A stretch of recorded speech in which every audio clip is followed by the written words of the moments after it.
Former Prime Minister Manasseh Sogavare was sworn in today as Deputy Prime Minister and Minister for National Planning in the latest move by the Government for National Unity and Transformation.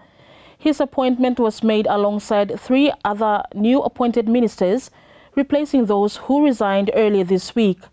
The other ministers sworn in at Government House include Honorable Trevor Manemahaga, who has been removed from his previous role as Minister for National Planning and transitioned to the role of Minister for Environment; Alfred Tuasulia, who has been sworn in as Minister for Communication and Aviation; and Honorable Nestor Giro, who has been sworn in as Minister for Agriculture and Livestock Development. In his statement, Prime Minister Jeremiah Manasseh congratulated the ministers on their appointments, noting that their leadership ensures the cabinet remains functional and focused on its priorities. Now, with 6 ministerial portfolios remaining to be filled, further swearing-in ceremonies are expected as the government continues to finalize its executive team.